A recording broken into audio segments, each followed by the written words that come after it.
بسم اللہ الرحمن الرحیم۔ السلام علیکم عزیز ناظرین۔ تہجد وہ نماز ہے جس میں انسان رات کے اندھیرے میں اپنے اللہ سے ملاقات کرتا ہے۔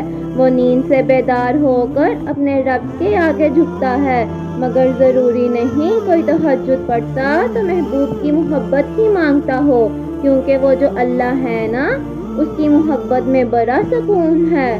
اور تہجد کی توفیق بھی انہیں ملتی ہے جنہیں اللہ کو راضی کرنا ہوتا ہے۔ تہجد کے وقت کا سکون صرف وہی سمجھ سکتا ہے جس نے تہجد میں اللہ سے باتیں کی ہوں، جس نے تہجد کی نماز میں بھی دنیا کی محبت نہیں، اللہ کی محبت مانگی ہو۔ تہجد وہ نماز ہوتی ہے جو ہمیں ہمارے اللہ کے قریب کر دیتی ہے، اور تہجد میں مانگی گئی دعاؤں پر نہ کن فایا کون کی بارش ہوتی ہے۔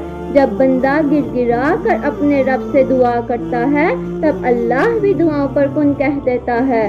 آپ کوشش تو کریں اللہ سے دوستی لگانے کی، اور جس دن آپ کی دوستی اللہ سے ہو جائے گی نا، یقین مانیں آپ کو لوگوں کی ہمدردی کی ضرورت نہیں پڑے گی، نہ ان کے پیچھے بھاگنا پڑے گا۔ اس لیے ہمیں چاہیے کہ ہم نماز پڑھیں، تہجد پڑھیں اور اپنے اللہ سے دوستی کر لیں۔ ویڈیو کو پورا دیکھیے گا، چینل کو سبسکرائب